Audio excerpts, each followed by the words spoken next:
Everyone. I really hope these video chats that everyone's been having and video trainings continue in some way when we get back to normalcy, because it is good to see people over a longer, I guess, distance that you don't get to see as often. So I have enjoyed that function of all this. I'm going to share my screen to start with to go through kind of a little bit on the history of Hennessy. You know, quick 5-10 minutes, and then we're going to get right into cocktails and all of that. So let me just do that.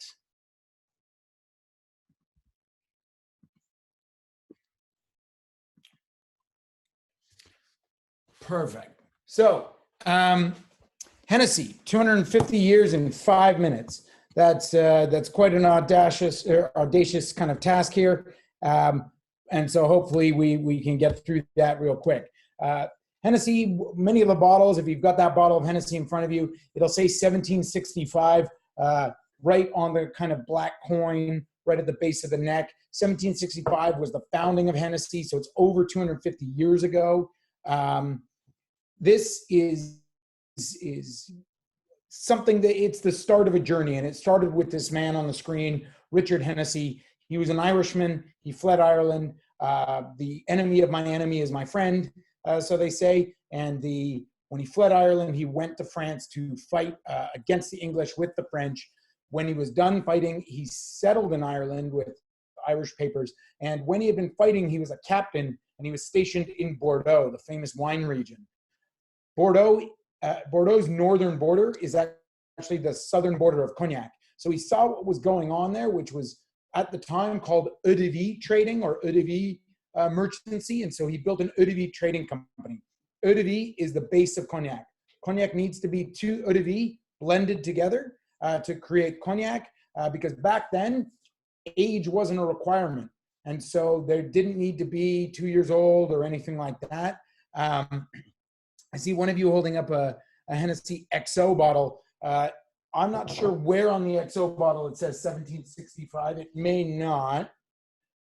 No, I don't think it does. The XO bottle has very few labels on it, very tiny. But on the standard bottle, the Hennessy VS bottle, it says 1765 right on the neck, right in the coin. We fast forward, and on the bottle, you'll see this on your XO bottle above the label. You can see it on the VS bottle, VSOP, all of them, is the bras armé, the axe in the arm. This is the symbol of the Hennessy family. This was put on the bottles because on the screen right now, on my screen share, you can see multiple different places. All of the works in stone or plaster are in either the cellar room with the barrels on the right, the top left, is above the mantle in the family home in Cognac. And then you can see the ones that are stylized on the bottles. And there's one with a red shield with a boar on it. That's the actual Hennessy family crest. And so they were given this accent arm, they were given the boar on the shield, and underneath in the banner is in Latin, it says, "Live by strength of arms." And that was the kind of mentality of the family. The boar was given to the Hennessy family because as animals go, boars are fearless. They will run right through you. They pick a straight line and they go for it. And so they can be quite dangerous to hunt in those matters and things like that. So this boar was the symbol of the Hennessy family, and Richard Hennessy had that mindset of, this is where I'm going to make my fortune. Nowadays at Hennessy, our mantra is never stop, never settle. And that is just a modern day adaptation of the bras armé and the boar and the live by strength of arms mentality that the Hennessy family has had for 8 generations while they've been in France. So these are the 8 generations of the Hennessy family. Today we're at Maurice Hennessy.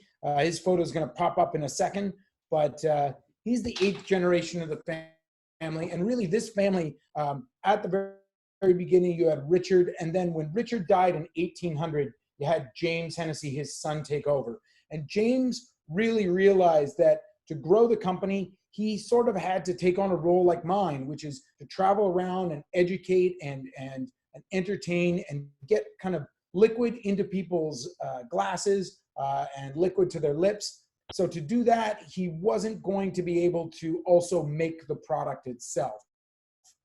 like his father had done before him. And so he had to rely on some other people. And he went to Jean Filiu.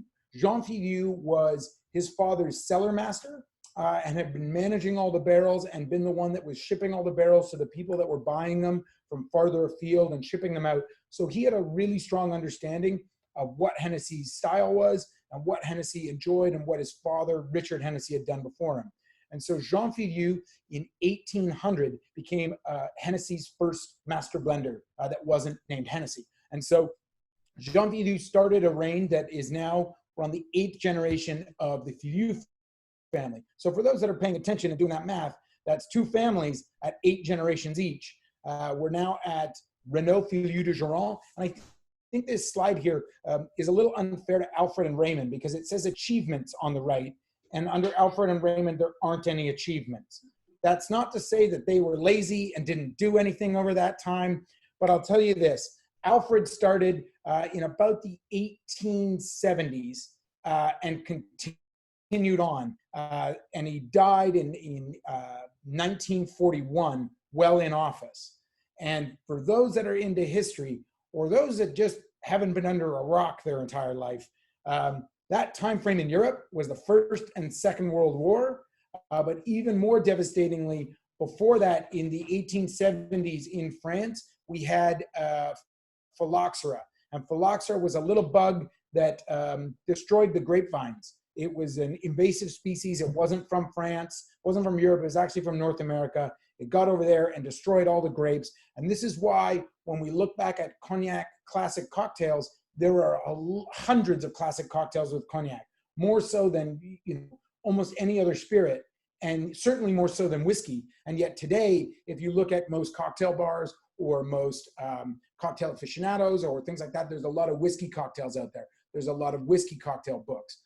And yet back in the 1800s, it was all Cognac and brandy cocktails because Cognac went away in the late 1800s because this bug destroyed all the grapes. And of course, Cognac is made from grapes. So I'm going to get off of presenter view here and we're going to go back to the video so that we can everyone see me again now? We're not on share screen? Yeah? All right. So we're going to get into tasting because I think I sound a lot better to everyone if you're tasting Cognac at the same time. That tends to work out really well for everyone involved. So I'm going to grab a glass. Most of you probably have a rocks glass or anything like that. I encourage you to use that if you don't have what's known as a tulip. So this is kind of the glass we normally go with Cognac, a tulip glass where we can harness kind of all of the flavors within the bowl of the tulip. We're going to start with Hennessy VS. But if you don't have Hennessy VS, you can follow along with any Hennessy or any Cognac you have. Because they're all going to show themselves off in similar but very different ways. So with Hennessy VS, with any kind of aged spirit, we kind of want to look at the color first. And with Hennessy VS, you have a kind of a bright amber color. This is darker than most other VS cognacs, simply because Hennessy goes for, I'll give you a little trick. If you're ever in a situation, I don't know how many of you would get in this situation. I find myself in it a lot. But if anyone tries to blind taste you on a pile of different cognacs, it's a pretty good bet that the most flavorful one in the group is going to be Hennessy of some kind. Because Hennessy as a goal for the family goes after bold and powerful cognacs. So if there is a choice on how to make, get more flavor, they're going to take that route. In Hennessy VS's case, they're picking these eau de vie, that raw distillate. So an eau de vie is a distillation of, it takes about 9 bottles of wine to become 1 bottle of eau de vie. That's how much concentration there is of the initial wine. That distillate is then called eau de vie, water of life. That eau de vie is aged for a minimum of 2 years to become a cognac. At that point, we can call it a cognac. But just like wine is made, wine is not always mature at the same age every year. Some take a little bit longer to reach their potential. Distilled wine is the same. So Hennessy VS goes up to 8 years old. So it has some range of age, but for Hennessy, that's not enough. We're picking bold and expressive eau de vie, and we're putting them in new oak. So for those familiar with other spirits out there, bourbon is by law has to go in new oak. Cognac does not. So for this, it's a choice for us. We choose to put it in new oak because, again, we choose to make bold and powerful cognacs. And in this case, new oak is a powerful flavor, and we need powerful flavored eau de vie to go up against it. So when you take this glass, take any glass you have your cognac in and put it under your chin. Why are we doing this? I just want to see if you would. No, it does something to the cognac. This is going to show off the floral side of it. So you're far enough away from your nose that you're going to get the floral light notes because cognac comes from white wine. So when you think about white wine, and we're getting into some warmer months now, I'm still in Canada right now, so it's not quite too warm yet, but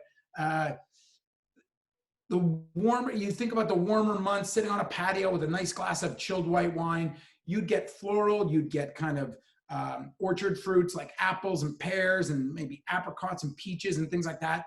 You're going to get that in cognac, but it's going to have the combination of the fruit and the barrel. So here we get a lot of the floral, we get a lot of the grape because we're too far away from the nose for those heavy notes of the barrel. Under the bottom lip now, you're going to get the fruit. And that's kind of where the grape meets the barrel, where you're going to get that fruit combining with the spice of the barrel. In this case, that apricot, that peach, that apple, I'm getting more baked apple. I'm getting more dried apricot because that new oak is drying it out and adding some spice. Under the nose, you're getting a lot of spice. That's the barrel, that cinnamon, clove, allspice, those baking spices. That's a lot of that barrel spice coming through. You're still getting some fruit, some grape in there maybe, but a lot of that spice is coming through. And then you can taste. My fiance is laughing at me over here because she's seen me do tons of trainings and she just waits for the cocktail to be done and get passed like off screen.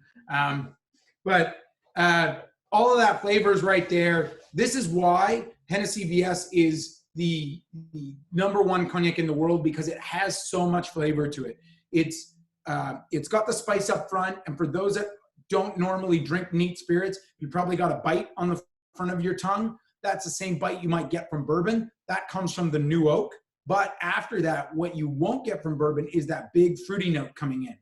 Bourbon has that corn sweetness and some rye spice, possibly, and some wheat and some other things. But in this case, that fruit is going to bring out that bright, sweet fruit notes at the back end that kind of gets rid of that dry spice area. This makes it very adaptable to a lot of cocktails. So we've got that. Now let's try our VSOP and then we'll get to some cocktails. So VSOP, you can't, the important thing here is you can't age Hennessy VS longer and just get VSOP. You can't age either of them longer and get XO. Every cognac needs to be thought of almost as a wine, where it's going to reach its maturity at one point, and if it goes further, it gets worse. If you pull it out too early, it's not as good as it could have been. That's the same, it's true of most wine once it's bottled and once it's produced, that they're going to reach their different times for when they're right to take out of that cellar, when they're right to drink. Some are younger, some are much older. Hennessy VSOP, the eau de vie that are chosen for this, are those that are going to reach their maturity a little bit later, that need a little bit more time in our cellars, and therefore we don't want to put them in new oak, because new oak is a beast. It can try to take over a spirit if you let it. So we're not picking as bold and powerful eau de vie that we chose for VS. For VSOP, we're picking more harmonious, delicate, balanced eau de vie that have some fruit, and they're going to get some spice from that barrel, but they have a lot of nuances, and they're going to be great after a certain amount of time. For VSOP, Hennessy made the world's first VSOP back in 1818. It says privilege on the label because the very first person to order this was the Prince of England.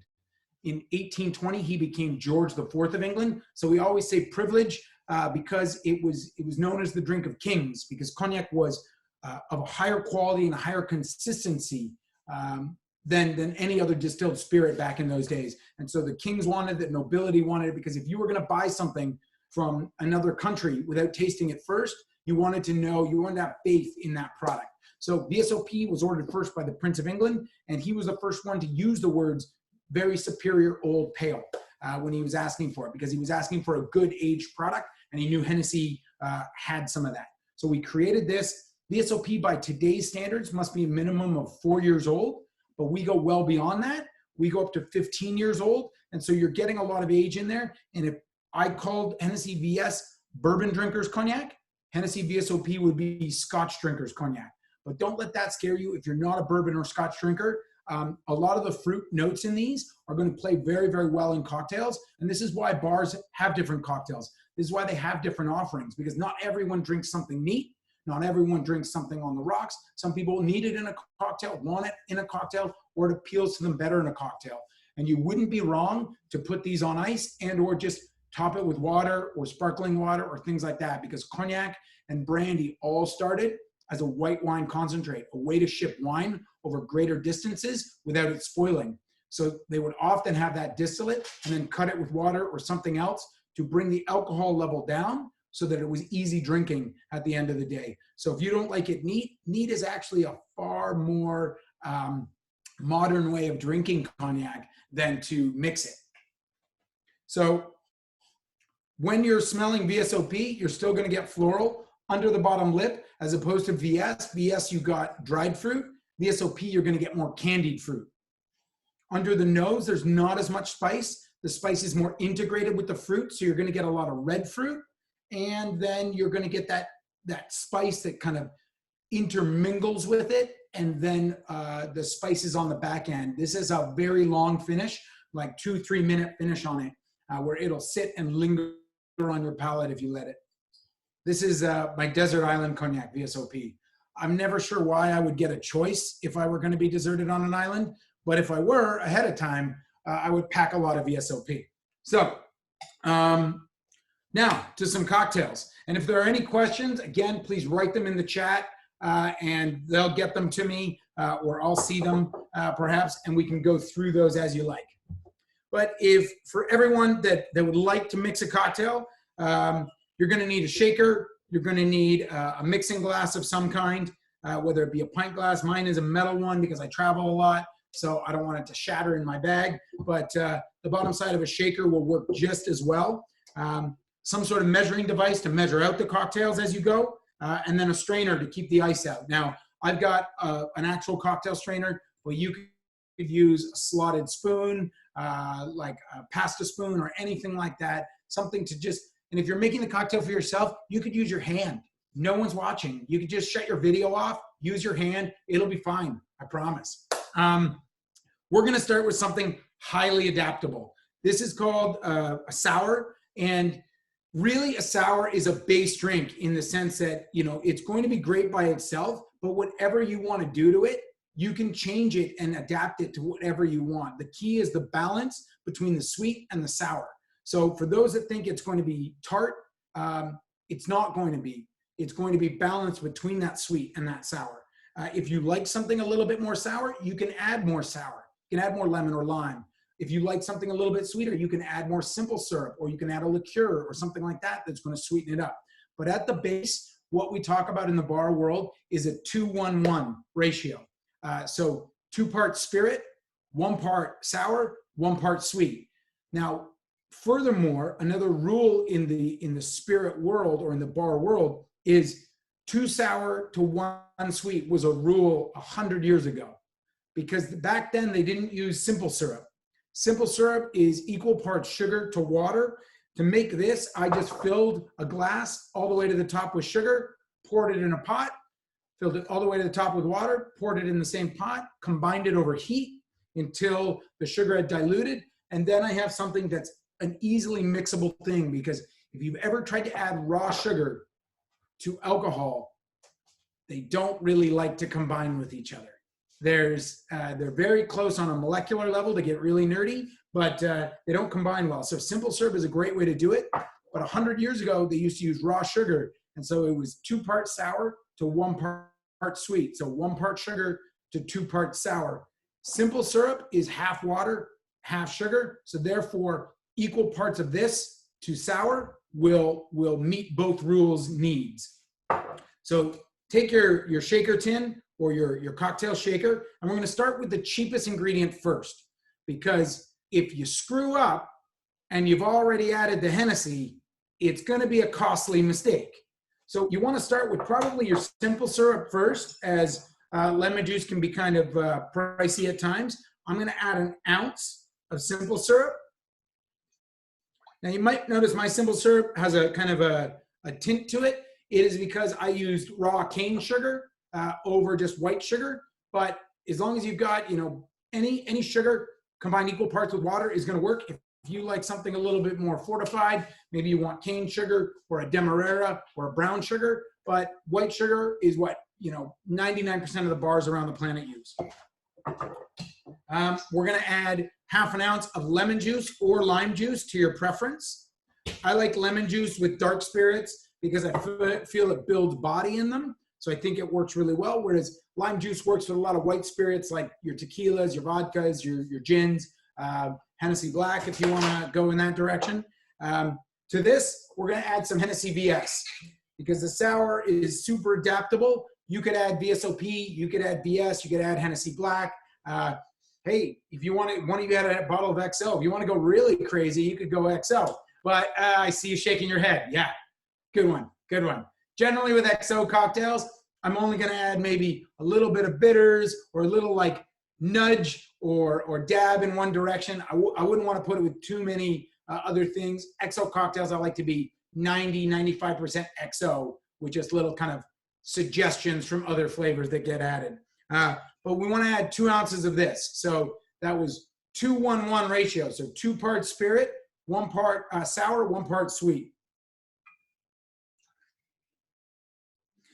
Now this cocktail is pretty much done at this point. We can shake with ice at this point and we would have a really good drink, a really balanced drink, something that would be refreshing, would work really well. We could add soda water to the end result and make it and lengthen it a little bit to make it, you know, last a little bit longer, dilute those flavors a little bit more. But here's the fun bit. If you've got any flavor that you really enjoy, you've got a juice around the house, you like pineapple juice, add a half ounce of pineapple juice to this. Mango juice, add a half ounce of mango juice. Apple juice, like pick a juice, add a half ounce or an ounce, and it's going to take on the flavors of that. So it's then going to be a pineapple sour, a mango sour, you know, cranberry sour, all those things. You don't have juice, you can take like some blackberries, some other fruit, muddle them into it, crush them into it. The ice will help shake them up a lot as well. You're going to add those flavors. You could even add some orange juice to it. Just be careful if you add any other sour elements, like grapefruit juice can be a little bit sour. If your juice has a lot of sugar added to it, it's going to add that sweetness to the drink. So you might need to compensate with some lemon or lime. But at the base, this is a very, very balanced drink, and it's going to work really well in our cocktail. So we want to add some ice to this. And when we add ice to the shaker, you want to add ice to your glass as well so that your glass can chill down and be ready for your drink. When you take your shaker, you want to take your shaker and the small bit of your shaker is where you built your drink. The tall bit of your shaker goes over the top of that. Some of us, the small bit will be made out of glass. Others of us, it will be made out of metal. Mine is metal. Others maybe had to improvise for a shaker and use like a protein shake maker or a thermal mug or anything like that. Whatever you have, the top goes on. If it's a cocktail shaker, hit the top, moment of truth. The bottom should stick and it should stay together. If it's not, you're going to get it all over yourself. But if it doesn't stick, that's why we always flip upside down and we shake with the bottom, the big part out, so that if there's any break in the seal, it comes towards us and not towards the people we're trying to make cocktails for.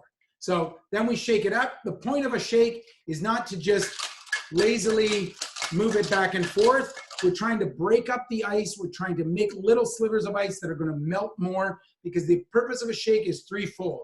Dilute a drink, aerate a drink. If you get a properly made drink, it should have like a little bit of foam on top, no matter what's in it. Certain things like pineapple juice are going to create more foam, but even this lemon and simple syrup and Hennessy will create a foam that's a textural element to a well-made drink. So aeration, dilution, and of course, chilling it down. A stir also chills it down, but it doesn't dilute it nearly as much. So a shake should dilute about 30%. And for that to happen, you have to shake hard. Shake like you're mad at it, but smile the whole time.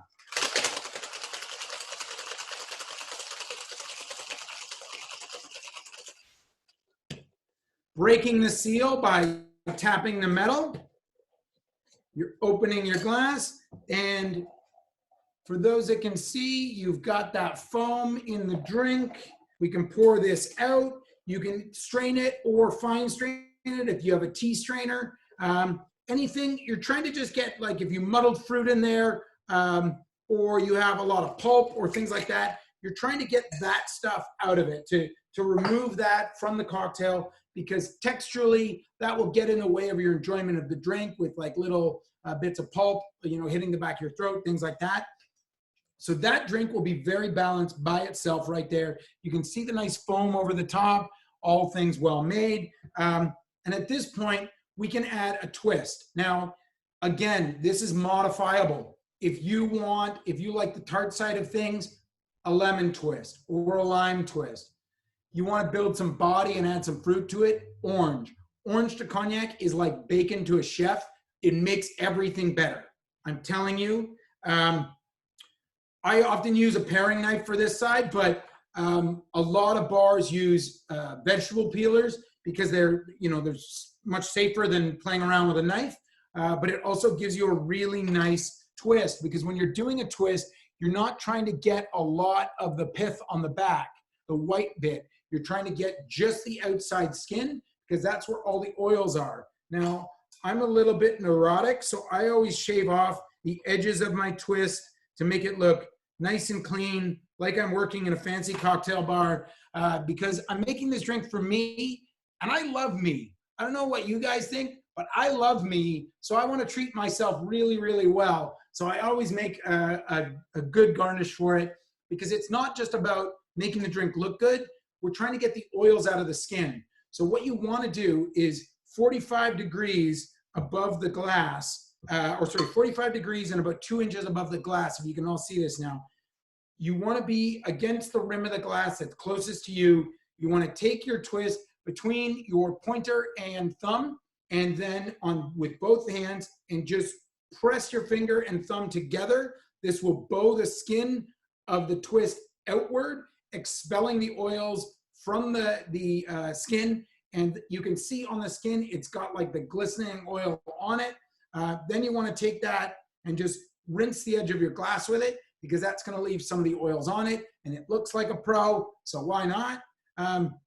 Drop that into your glass, and there you have the Hennessy Sour, a super adaptable drink. So again, to this, you could add any other flavor you want, a half ounce or an ounce of your favorite juice, muddle a bit of your favorite fruit, or to this cocktail right here, you could simply just add some soda water, some club soda, some sparkling water, anything like that, and you'd have a tall sparkling lemonade at that point. So it's very adaptable. It works really well, and it's super easy to make, as you've seen. So wonderful drink. Passing this to the fiance. That's what keeps her around.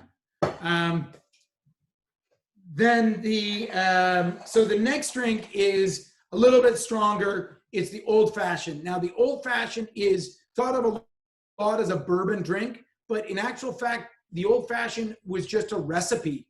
The Old Fashioned was a recipe for a cocktail. A cocktail back in the day became the Old Fashioned, but a cocktail recipe was spirits, sugar, water, bitters.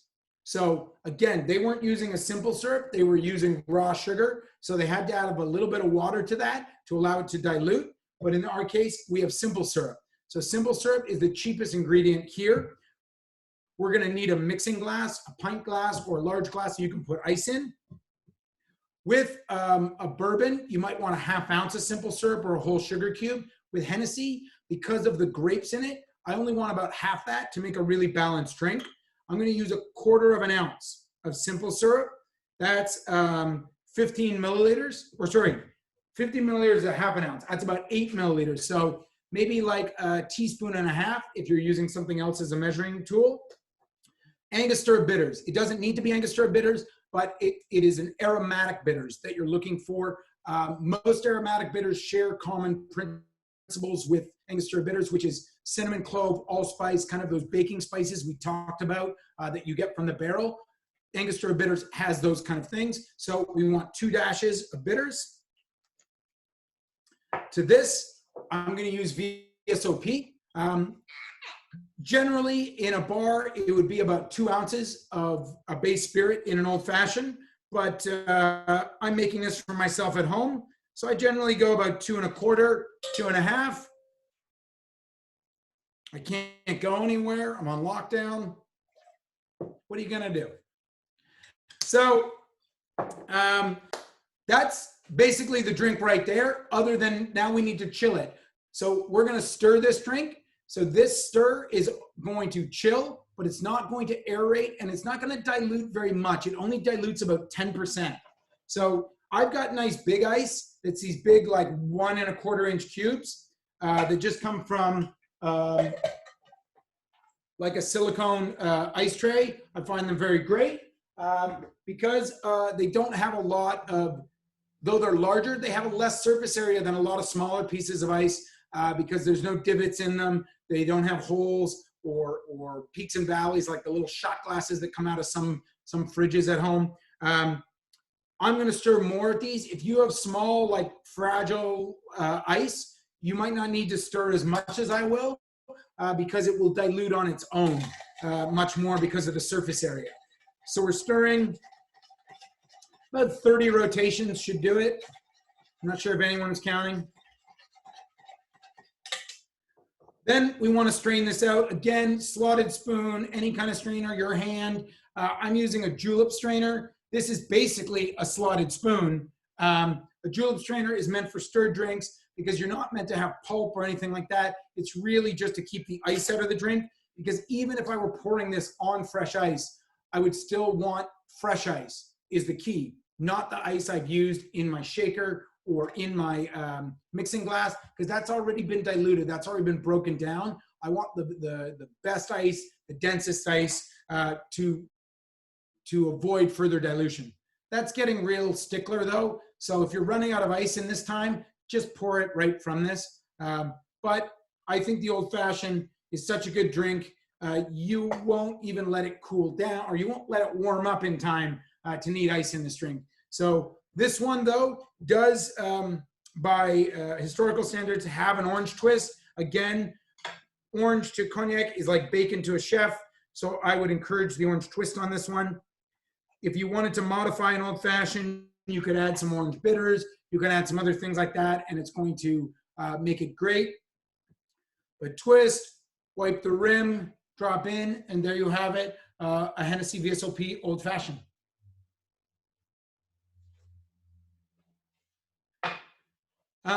What are we at time-wise? Perfect. So we've got some time.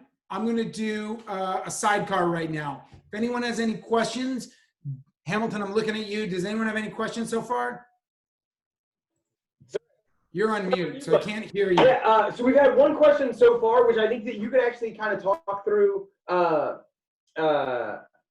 two questions so far. So the first one is really when you transfer from a bottle to a decanter, is there any concern for change in alcohol content or any big major differences to the cognac when it transfers from a bottle to a decanter? And then the other one is, can you talk about really the differences between cognac and brandy kind of as a category? Perfect. So cognac being transferred, if you're transferring to, like, I assume a fancy crystal decanter of some kind, unlike wine, cognac doesn't really need to be aired out in like a wine decanter. But if you were transferring it to a fancy like crystal, like Madman decanter to have like on a back bar, you want to be you shouldn't be worried about any alcohol change if you've got like a cap that fits well. If it's a crystal decanter, a lot of them are hand etched, so they actually fit quite tight. and don't allow air to pass through. The only thing I would caution is if your decanter is lead crystal, alcohol sitting in lead crystal for extended periods of time can start removing some of that lead.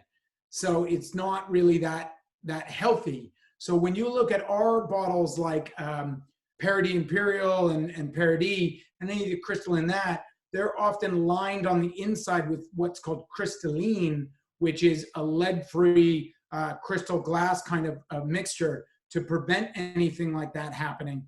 So if you're using leaded crystal, I would be drinking it that night, not letting it, if you're entertaining, maybe put it in there and serve from that, but don't let it sit for long periods of time for it to like absorb that.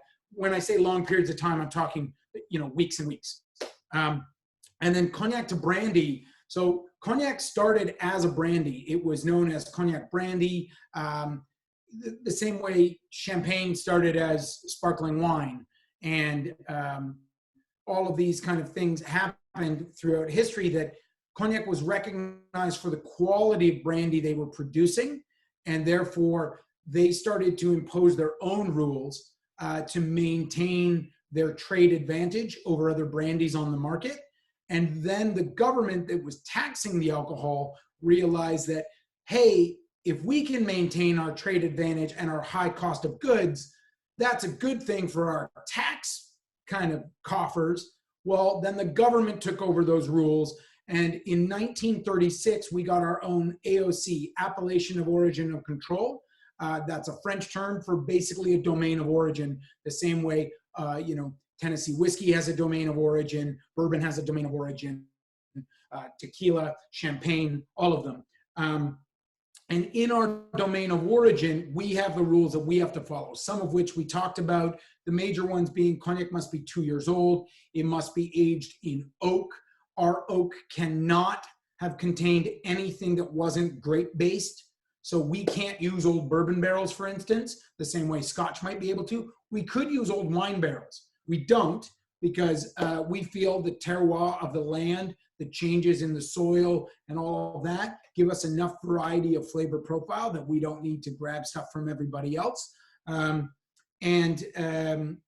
that's really the laws. So when it says VS on a bottle of cognac, there are laws behind that, both on the production side and the aging side and the handling side.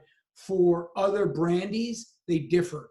Spanish brandy has some rules, but there's not a lot of rules for countries that don't make a lot of brandy. So if they're making brandy, you have to look to individual countries for their rules and their laws around that. But know that if it says cognac on it, it has to be made in cognac, and it has to follow the rules to make cognac. I like to say there are no bad cognacs. There are too many rules. It's impossible to make a bad cognac. You just start with good and get to great, and it's up to your individual flavor profile that you enjoy to decide what that is. So that covered that. I'm going to make a sidecar now. The sidecar is a favorite of a lot of people because the sidecar is, well, actually, we can thank America for the sidecar because I'm Canadian. You guys, I'm going to guess, are all American, being in America right now. You had Prohibition. That was dumb. You made a lot of Canadians very, very rich, smuggling stuff across the border. But what you did do was you gave the world cocktails, because cocktails were a North American thing, and you're 10 times the size of Canada, so you're 10 times the influence, if not more of that, especially in the cocktail world, where North America was this melting pot of cultures, and people came from all over and brought their individual, their Italian drinking habits and the German drinking habits and my fiance is laughing at me because she's Italian and German. But her drinking habits are my drinking habits. So all these drinking habits from the first settlers from Europe and then settlers from all over the world were all amalgamated and became cocktails. And so when Prohibition happened, all these great bartenders in America spread out to the world because, making non-alcoholic drinks was only fun for so long. One of them, named Harry Macarone, went to Paris and opened Harry's New York bar. In 1920, he created the Sidecar in Paris. An American bartender in Paris. That's kind of a movie, I think.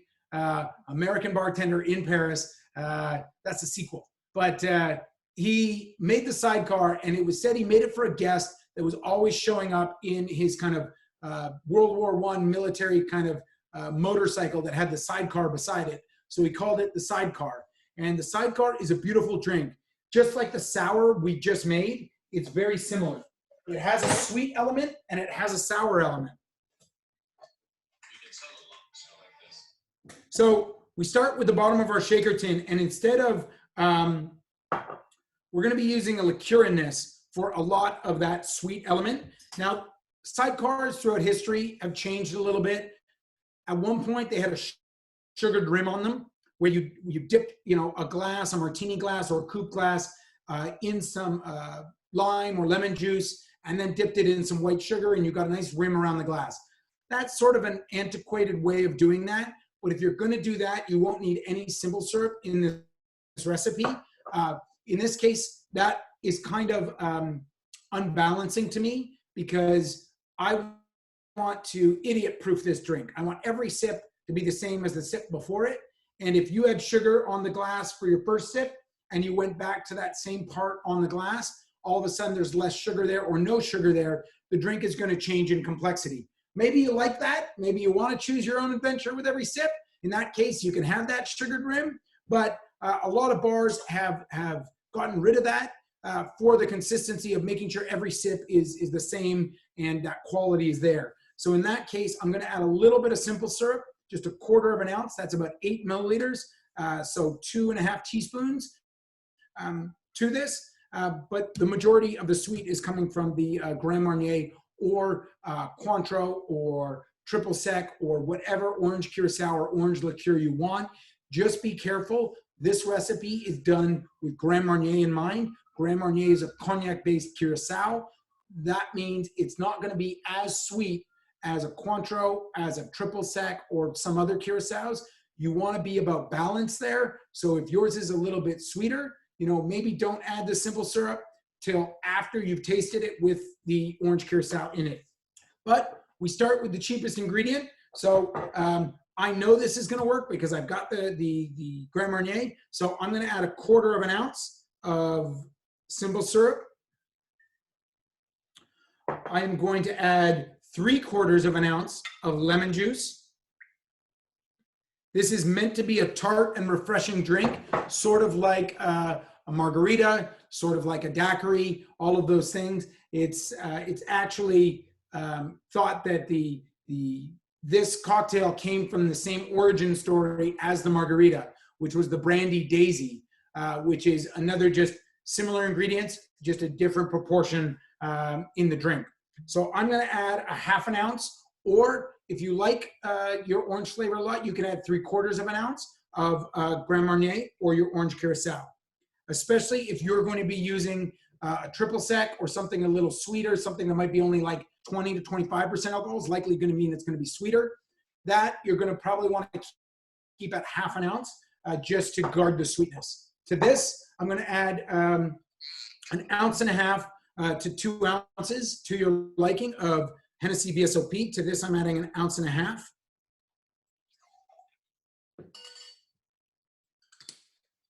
So that was 1.5 ounces of the cognac, 3/4 of an ounce of lemon juice, 1/2 ounce of the orange curacao, and 1/4 ounce of simple syrup. This, we're going to have ice. If you have a copious amount of ice, you can put some ice in the glass to just chill the glass so that the glass is going to be a similar temperature to the drink when we finally mix it up.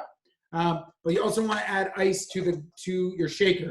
Now, I'm using my hand because I'm making these drinks for me. But if you're making them for other people, I would suggest using that slotted spoon or something else to pull your ice out with. We're going to shake this up the same way we did before, like you're mad at it, but with a smile.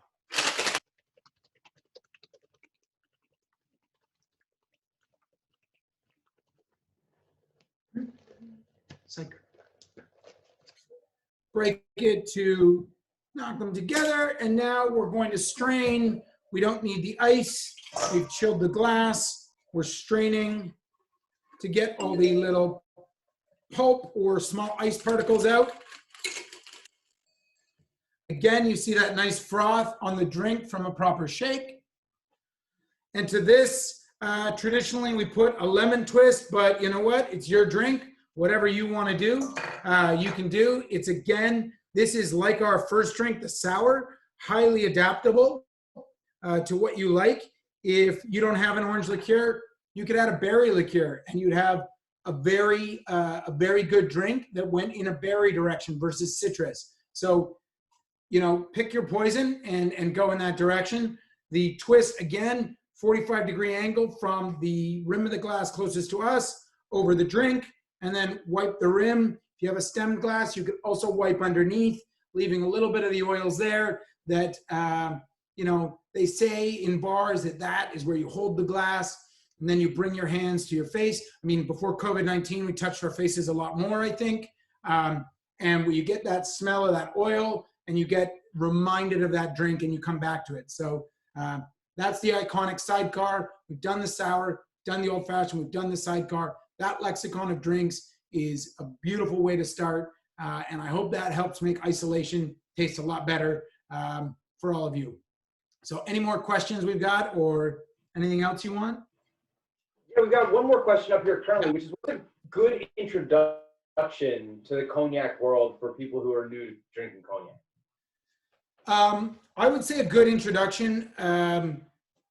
Hennessy VSOP is a very harmonious, balanced one. But if you're already a dark spirit drinker, I would go with Hennessy VS. The price point is the lowest to get you entry into that category.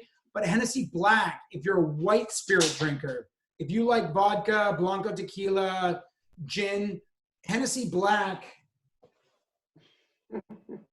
is really light and bright.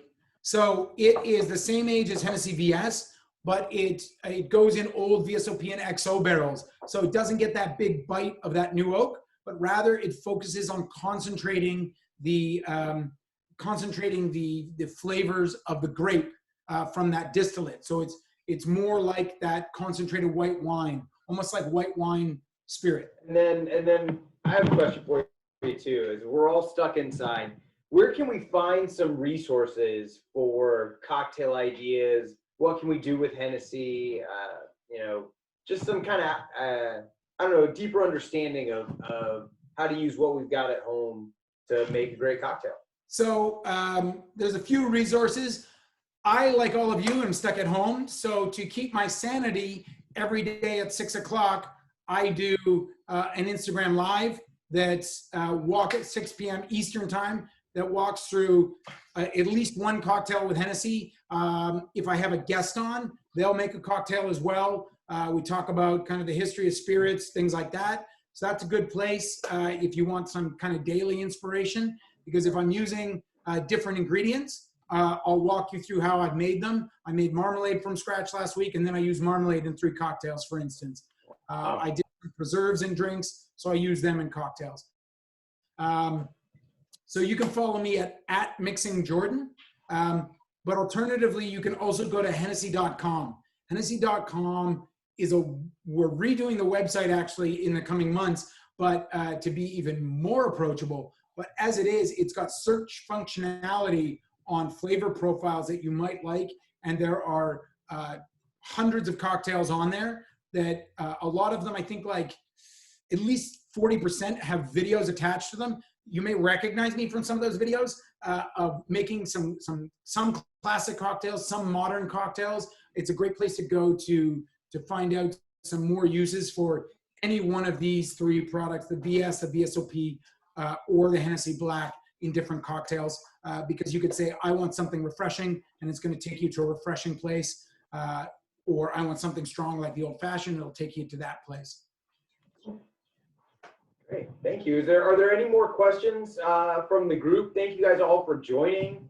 We really appreciate you taking the time. There's also a cocktail book, now that I think of it. I was just reminded that if you have an product, so iPhone, iTunes, like if you have iBooks on any one of your devices, you can go to iBooks and download Hennessy Shaken and Stirred, and it's a cocktail book that has like 70, 80 recipes, and it's a free download.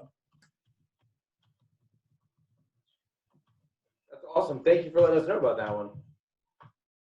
And I just posted all that in the chat too, so if anybody wants to write those down or just grab a quick screenshot, we've got Jordan's handle in there for Instagram, and then of course Hennessy.com, and then the information for iBooks. We really appreciate the time, Jordan. Thank you. I know it was a lot of fun. Who came in from their homes and their libraries, it looks like, and we just appreciate you all coming and spending a little time with us. Stay safe. Enjoy a great Hennessy cocktail, and please feel free to reach out.